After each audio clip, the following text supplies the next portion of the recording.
Media times news channel देखे आप सभी दर्शकों का बहुत बहुत स्वागत है। मैं हूं रमनदीप कौर। इस वक्त की बड़ी खबर आ रही है प्रयागराज से। क्या है पूरा मामला, देखने के लिए बने रहिए हमारे। उत्तर प्रदेश के मुख्यमंत्री योगी आदित्यनाथ आज तकरीबन 1.5 घंटे यूपी के प्रयागराज में रहे। इस दौरान सीएम योगी ने नगर निगम में नव निर्मित सदन हाल और नगर निगम लोगों का लोकार्पण किया। साथ ही कई विकास परियोजनाओं का लोकार्पण और शिलान्यास कर नगर निगम में बेमिसाल 3 साल के पुस्तक विमोचन का विमोचन किया।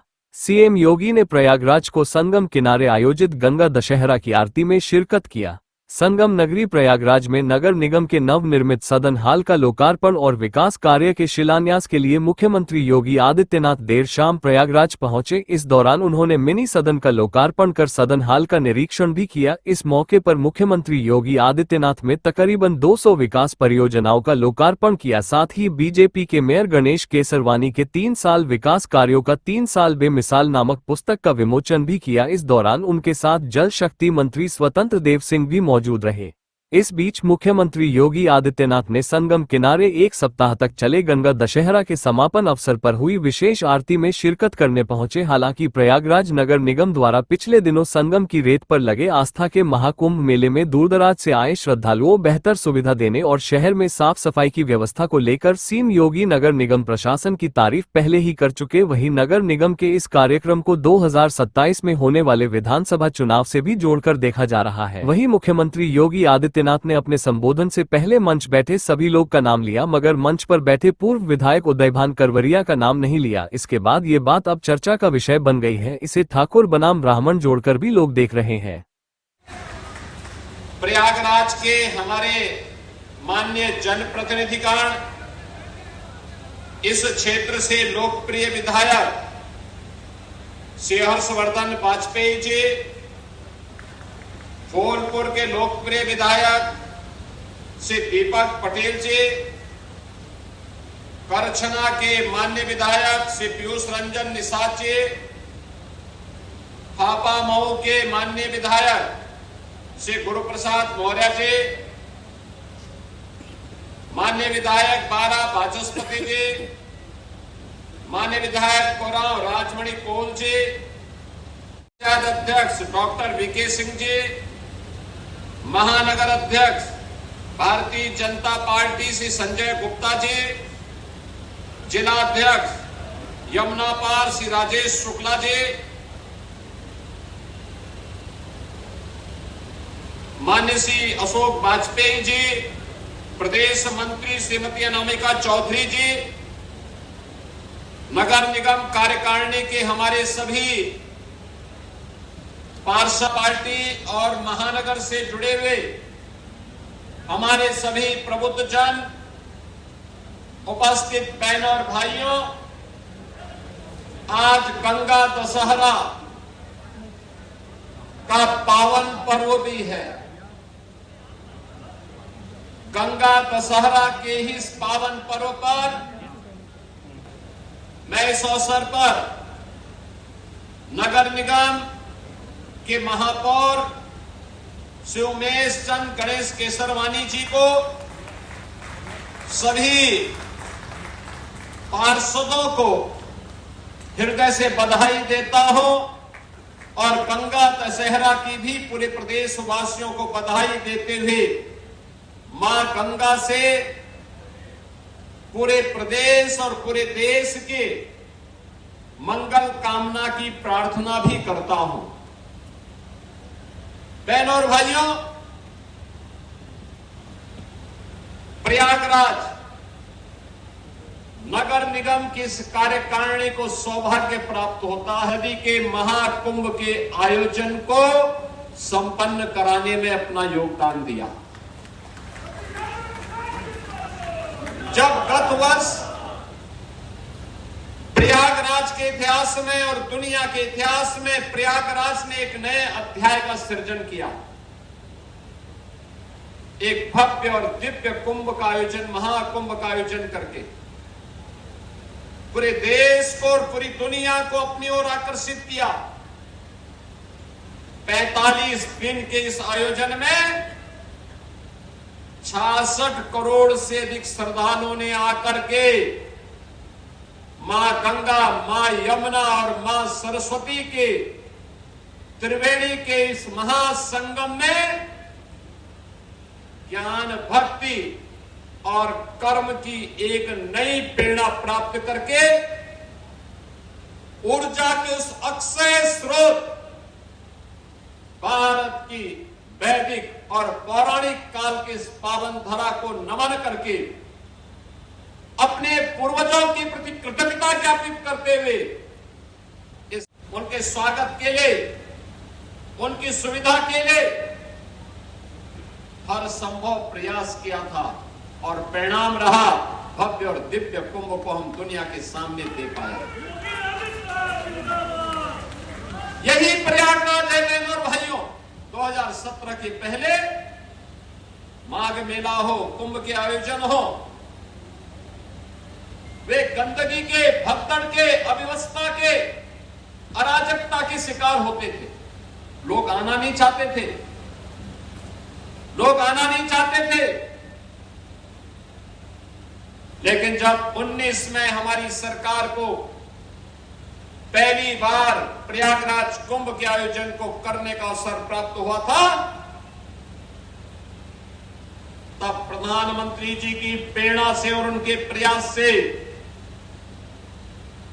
प्रयागराज के कुंभ को यूनेस्को ने मानवता की अमूर्त धरोहर के रूप में मान्यता देकर के हमारे पूर्वजों की इस परंपरा को, हमारी सांस्कृतिक और आध्यात्मिक परंपरा के इस आयोजन को वैश्विक मान्यता देने का काम किया था। हर भारतवासी, हर सनातन धर्मावलंबी के लिए गौरव की बात थी और उसी गौरव सभी पार्षदों को, वर्तमान और पूर्व महापौर को, उन सभी कार्मिकों को, उन सभी सफाई कर्मियों को, उन सभी सुरक्षा कर्मियों को जिन्होंने प्रयागराज के इस ऐतिहासिक कार्यक्रम को, कुंभ हो या महाकुंभ, उसे भव्य और दिव्य तरीके से संपन्न करके प्रयागराज को वैश्विक मान्यता दिलाने में अपना योगदान दिया था। बहनों और भाइयों, मेरा मानना है 19 और 25 के कुंभ के आयोजन के लिए प्रयागराज में एक डबल इंजन सरकार ने जो अवस्थापना सुविधाओं का विकास किया, ये अवस्थापना सुविधाओं को अगर सही तरीके से हम मेंटेन करके लेके चले तो अगले कुंभ के आयोजन तक ये आपके लिए एक नया धरोहर तो रहेगा ही, अगले कुंभ के लिए फिर नए सिरे से फिर हजारों करोड़ रुपए प्रयागराज के विकास के लिए स्वतः स्फूर्त भाव के साथ आते हुए दिखाई देते हैं। यहां के लोकप्रिय महापौर ने विरासत को विकास के साथ जोड़ करके प्रधानमंत्री जी के संकल्पों को आगे बढ़ाने के लिए जो कार्य किया, आज उसका परिणाम हमें यहां देखने को मिल रहा है। मुझे याद है 25 के प्रारंभ में, 24 के प्रारंभ में हम लोग आए थे जब प्रयागराज कुंभ के आयोजन को हमें आगे बढ़ाना था। तब हम लोगों ने यहां निरीक्षण किया था। जो नगर निगम का हॉल है और इतना भव्य और दिव्य हॉल बन गया है पार्षदों के बैठने के लिए, नगर निगम की कार्यकारिणी के लिए, इसके लिए मैं आप सबको बधाई देता हूं। भव्य और दिव्य हॉल। नगर निगम आज अपनी 400 करोड़ रुपए की परियोजनाओं का शिलान्यास भी और लोकार्पण भी करा रहा है। यानी हम रुके नहीं हैं, हम थमे नहीं हैं, हम तो मां गंगा की धारा की तरह ही अविरल होकर के अपनी इस यात्रा को विकास की धारा के साथ मां गंगा से प्रेरणा प्राप्त करते हुए निरंतर और निरंतर चरेवेति के मंत्र के साथ आगे बढ़ेंगे और हमारी यात्रा विकास की गति को प्रगति की ओर बढ़ाने का काम करेगी। ये 400 करोड़ यहां के कार्यों की मॉनिटरिंग के लिए कई जोनल कार्यक्रम, शिवालिक पार्क, वेल्थ वेल्थ की एक बेहतरीन सफल कहानी में से एक कहानी है, एक सक्सेस स्टोरी है। वेस्ट टू वेल्थ की सक्सेस स्टोरी शिवालिक पार्क से मटेरियल लग करके अलग अलग तीर्थों के 12 ज्योतिर्लिंगों की रिप्लिका खड़ी करके लोगों के लिए कौतूहल का विषय बनाया था उस समय नगर निगम ने। बहनों और भाइयों, यह कार्य हमें एक नई पहचान दिलाता है। याद करिए, पहले अक्षय वट का दर्शन करने की अनुमति नहीं थी। 2000 खोल दिया गया, कोई भी जाकर के दर्शन कर सकता है, सरस्वती कूप से जल ग्रहण कर सकता है। बहनों और भाइयों, पहले भारद्वाज आश्रम का अता पता नहीं था।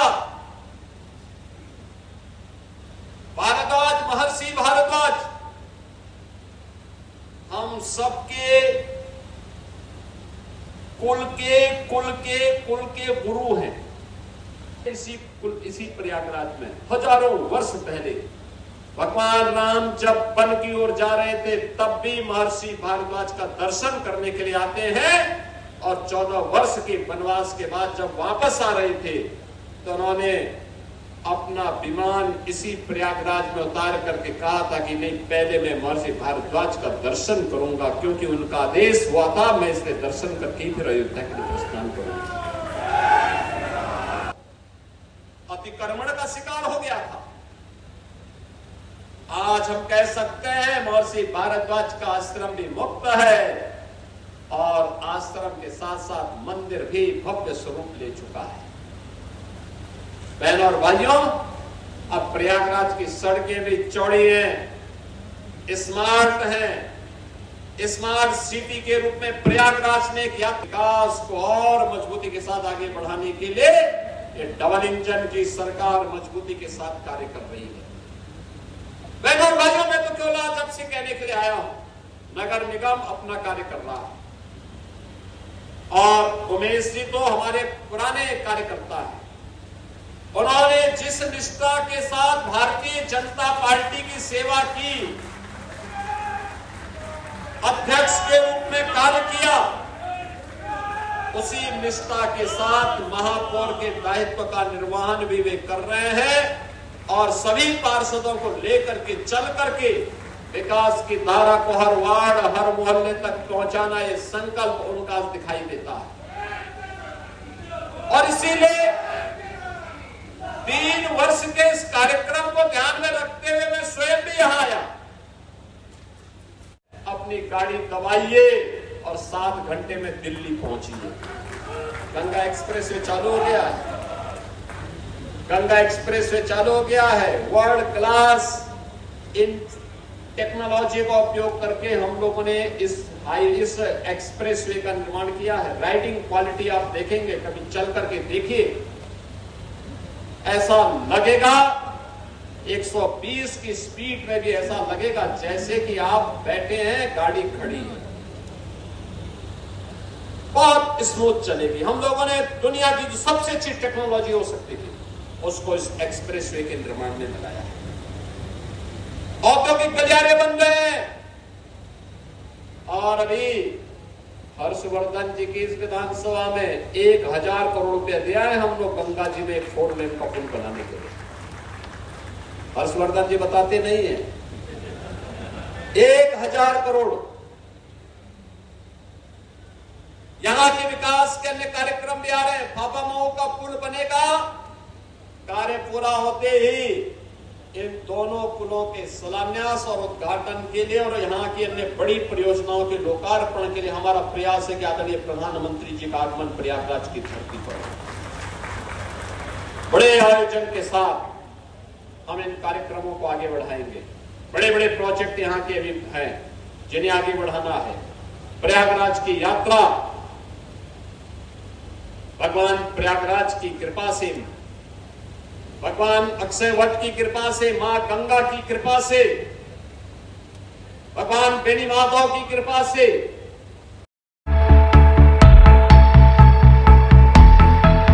बड़े मंगल पर मीडिया क्लब में गूंजा सुंदरकांड पाठ, सभी धर्मों के पत्रकारों ने लिया हिस्सा। प्रयागराज। बड़े मंगल के पावन अवसर पर प्रयागराज के मीडिया क्लब स्थित हर्ष नारायण शर्मा सभागार में भक्ति, श्रद्धा और सामाजिक समरसता का अद्भुत संगम देखने को मिला। मीडिया क्लब में आयोजित सुंदरकांड पाठ में शहर के विभिन्न मीडिया संस्थानों से जुड़े पत्रकारों ने बढ़ चढ़कर हिस्सा लिया। खास बात यह रही कि इस धार्मिक आयोजन में सभी धर्मों के पत्रकारों की उपस्थिति ने सामाजिक एकता और भाईचारे का संदेश दिया। पूरे सभागार में भगवान श्री राम और हनुमान जी के जयकारों से भक्तिमय वातावरण बना रहा। कार्यक्रम का आयोजन मीडिया क्लब के अध्यक्ष अनुपम शुक्ला एवं सचिव अजीत सिंह के नेतृत्व में किया गया। बड़े मंगल के अवसर पर आयोजित इस कार्यक्रम का उद्देश्य केवल धार्मिक आस्था तक सीमित नहीं था, बल्कि पत्रकारों के बीच आपसी सद्भाव, एकता और सकारात्मक ऊर्जा का संचार करना भी था। जैसे ही सुंदरकांड पाठ प्रारंभ हुआ, पूरा वातावरण भक्तिरस में डूब गया। मीडिया क्लब के अध्यक्ष अनुपम शुक्ला ने कहा कि बड़े मंगल का पर्व भारतीय संस्कृति और आस्था का प्रतीक है। उन्होंने कहा कि मीडिया केवल खबरों तक सीमित नहीं है, बल्कि समाज को जोड़ने और सकारात्मक दिशा देने का भी माध्यम है। इसी उद्देश्य के साथ मीडिया क्लब में सुंदरकांड पाठ का आयोजन किया गया, जिसमें सभी धर्मों के पत्रकारों ने भाग लेकर एकता और सौहार्द का परिचय दिया। सचिव अजीत सिंह ने कार्यक्रम को सफल बनाने में सहयोग करने वाले सभी पत्रकारों और सदस्यों का आभार व्यक्त किया। उन्होंने कहा कि मीडिया क्लब समय समय पर सामाजिक और सांस्कृतिक कार्यक्रमों का आयोजन करता रहा है और आगे भी इसी तरह के आयोजन होते रहेंगे। सुंदरकांड पाठ के दौरान कई बार पूरा सभागार जय श्री राम और बजरंग बली की जय के उद्घोष से गूंज उठा। पाठ के समापन के बाद भव्य आरती का आयोजन किया गया। आरती में मीडिया क्लब के अध्यक्ष अनुपम शुक्ला, पत्रकार अनुराग दुबे, प्रशांत शर्मा सहित बड़ी संख्या में पत्रकारों ने भाग लिया। आरती के दौरान उपस्थित लोगों ने दीप जलाकर हनुमान जी की पूजा अर्चना की और देश व समाज की सुख समृद्धि की कामना की। मीडिया क्लब के कोषाध्यक्ष अनवर खान ने कहा कि आज के समय में जब समाज में विभाजन और तनाव की बातें अधिक सुनाई देती हैं, ऐसे आयोजन लोगों को जोड़ने का कार्य करते हैं। मीडिया क्लब का यह आयोजन सामाजिक समरसता की मिसाल बनकर सामने आया, जहां सभी धर्मों और विचारधाराओं के लोगों ने एक साथ बैठकर सुंदरकांड पाठ में भाग लिया। पूरे आयोजन के दौरान अनुशासन और श्रद्धा का वातावरण बना रहा। पाठ समाप्त होने के बाद श्रद्धालुओं के बीच प्रसाद का वितरण किया गया। प्रसाद ग्रहण करने के लिए लोगों में उत्साह दिखाई दिया। कार्यक्रम में शामिल पत्रकार सैयद मोहम्मद आमिर ने कहा कि पत्रकारिता केवल समाचारों तक सीमित नहीं है, बल्कि सामाजिक जिम्मेदारियों को निभाना भी इसका हिस्सा है। मीडिया क्लब द्वारा आयोजित सुंदरकांड पाठ इसी दिशा में एक सराहनीय प्रयास है। उन्होंने कहा कि ऐसे आयोजन गंगा जमुना तहजीब की मिसाल पेश करते हैं और पत्रकारों के बीच आत्मीयता और सहयोग की भावना को मजबूत करते हैं।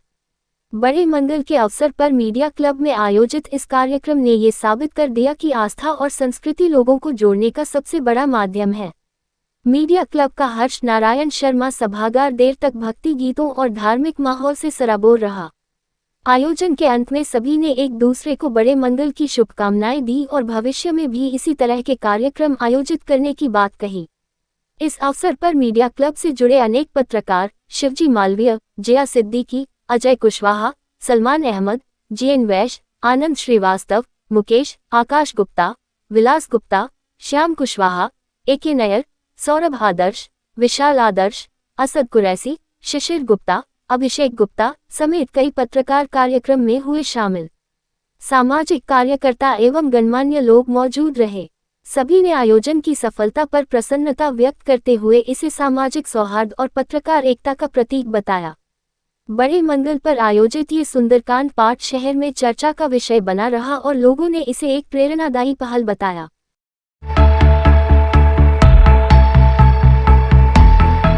उत्तर प्रदेश की योगी सरकार प्रदेश के प्रमुख धार्मिक स्थलों को भव्य एवं नव्य स्वरूप प्रदान करने की दिशा में लगातार कार्य कर रही है। मंदिर कॉरिडोर, तीर्थ स्थलों पर आधारभूत सुविधाओं का विकास और धार्मिक सांस्कृतिक आयोजनों को प्रोत्साहन देकर सरकार प्रदेश की समृद्ध आध्यात्मिक विरासत को विश्व पटल पर और मजबूती से स्थापित कर रही है।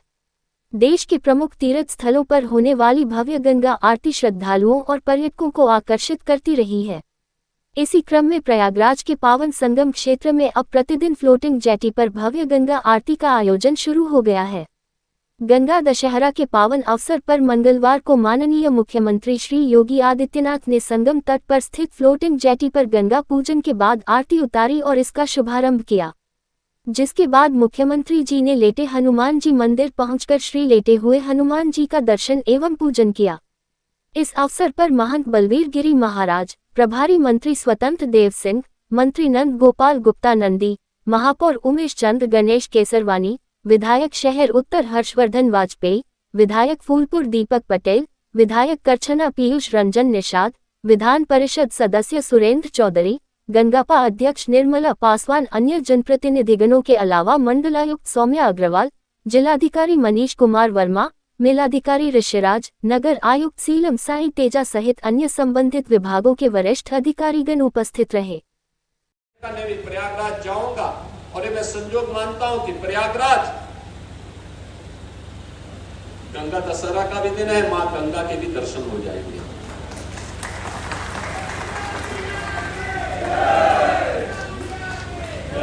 ज्येष्ठ मास है और मंगलवार का दिन है तो हनुमान जी के भी दर्शन हो जाएंगे। यानी 3 वर्ष के कार्यक्रम के साथ साथ कई पुण्य अर्जित करने के अवसर प्राप्त हो गए। बहनों और भाइयों, मैं केवल आपसे एक बात कहना चाहूंगा। आज से 9 वर्ष पहले प्रयागराज की स्थिति क्या थी? प्रयागराज आज तीर्थों का राजा हो गया। ये पहले से था।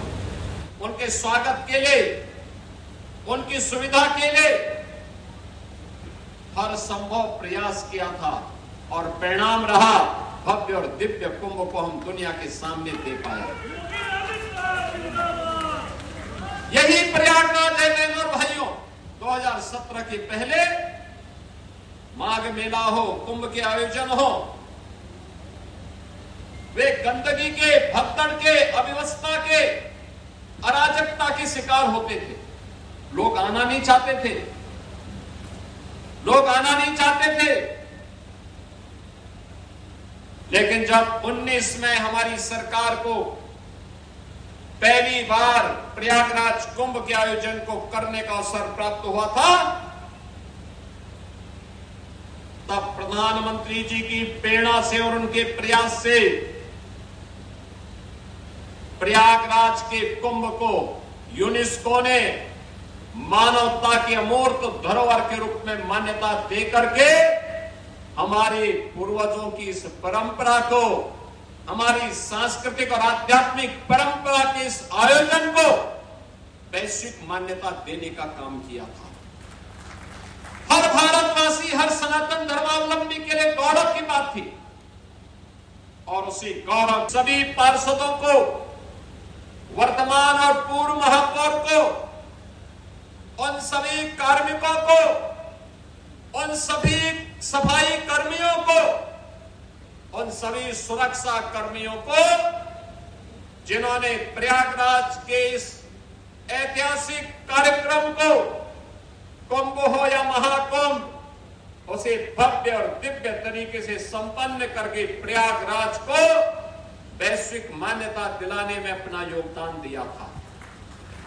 बहनों और भाइयों, मेरा मानना है 1925 के कुंभ के आयोजन के लिए प्रयागराज में एक डबल इंजन सरकार ने जो अवस्थापना सुविधाओं का विकास किया, ये अवस्थापना सुविधाओं को अगर सही तरीके से हम मेंटेन करके लेके चले तो अगले कुंभ के आयोजन तक ये आपके लिए एक नया धरोहर तो रहेगा ही, अगले कुंभ के लिए फिर नए सिरे से फिर हजारों करोड़ रुपए प्रयागराज के विकास के लिए स्वतः स्फूर्त भाव के साथ आते हुए दिखाई देगा।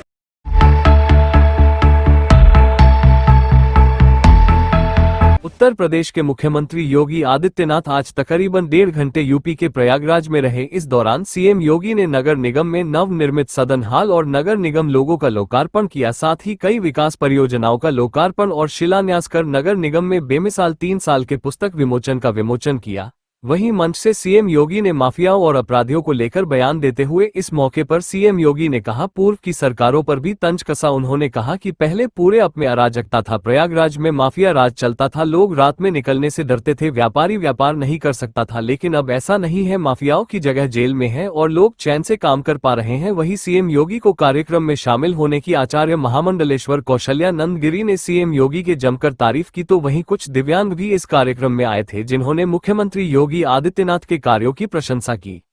हमारे प्रयागराज नगर निगम का 3 साल हुआ हमारे महापौर का कार्यकाल, तो इसमें आज बहुत भव्य कार्यक्रम रखा गया है और गंगा दशहरा भी चल रहा है। इसके उपलक्ष्य में ये कार्यक्रम रखा गया और हमारे प्रदेश के एसएसपी माननीय हमारे मुखिया योगी आदित्यनाथ जी आए थे और उन्होंने 4,000 करोड़ का लोकार्पण करके गए। तो ये बहुत ही हमारे प्रयागराज के लिए बहुत ही सौभाग्यशाली ये बातें हैं और मैं दिल से आभार व्यक्त करती हूँ हमारे माननीय योगी आदित्यनाथ जी को। उनके नेतृत्व में हमारे प्रयागराज बहुत आगे बढ़ रहा है, प्रयागराज बहुत ही विकास कर रहे हैं, तो इसके लिए मैं दिल से आभार व्यक्त करती हूँ। देखिए, निगम में कार्यक्रम था महापौर गणेश केशरवानी जी के 3 साल बेमिसाल कार्यक्रम में 3 साल नगर निगम के बहुत ही अच्छे रहे और उसी के लिए बहुत सारी घोषणाएं उन्होंने करी आगे के लिए, प्रयागराज के लिए। प्रयागराज से उनका विश्वास है कि जब से उन्होंने बागडोर संभाली है प्रयागराज के उन्होंने जो है बहुत कुछ दिया है और जो है कुंभ में उन्होंने बहुत दिया, महाकुंभ में भी दिया है, अभी विगत कुंभ में दिया है, हमको बहुत। संगम नगरी प्रयागराज में उसे समय हड़कंप मच गया जब प्रयागराज के सिविल लाइंस इलाके में एक अनियंत्रित फॉर्च्यूनर कई बिजली की खाबों से टकरा गई। बता दें, सिविल लाइंस के हर्ष होटल के पास अनियंत्रित फॉर्च्यूनर कार डिवाइडर से टकराई, कई बिजली के खांबों को तोड़ते हुए रुकी। थोड़ी देर तक अफरा तफरी का माहौल रहा, वहीं गाड़ी का अगला हिस्सा पूरी तरह से क्षतिग्रस्त हो गया। वहीं मौके पर पहुंची पुलिस ने जांच पड़ताल शुरू कर दी, आखिर इस हादसे के पीछे क्या वजह थी। देश दुनिया की खबरों के लिए world media times news channel को सब्सक्राइब करें।